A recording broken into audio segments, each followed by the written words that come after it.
Dažreiz tā gribas aizbraukt no smacīgās pelēkās pilsētas un attapties viduslaiku atmosfērā un veldzēt dvēseli dabā.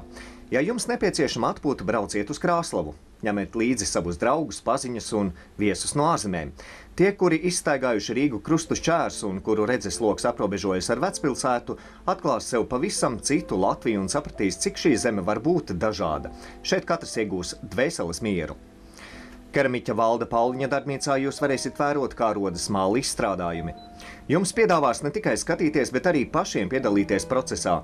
Pēc tādas darbošanās jums nebūs nepieciešami nomierinoši līdzekļi, bet kāds iespējams atklās sevī jaunus talantus.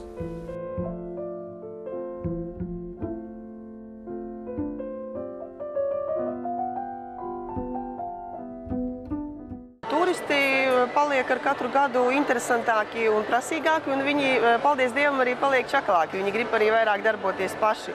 Tāpēc praktiski visās gan interesantās, gan saimniecībās, kur apskatas saimniecībās, gan pie amatniekiem, tad var arī paši iemēģināt roku, vai uztaisīt māla podu pie meistara, vai kādu mazu svilpalnieku uztaisīt. Apmeklējot mākslas izstādes un radošās darbnīcas, katrs atklās ko jaunu par mīlestību, nāvi un harmoniju. Krāslavā ir dažādi muzeji, darbojas klosteri un baznīcas.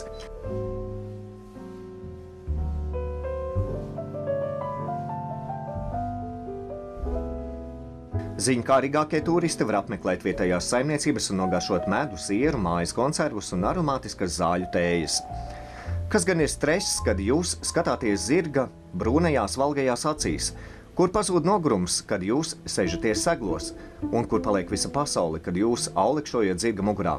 Paņemiet pāris brīvas dienas un griezieties Krāslavas novada turisma aģentūrā.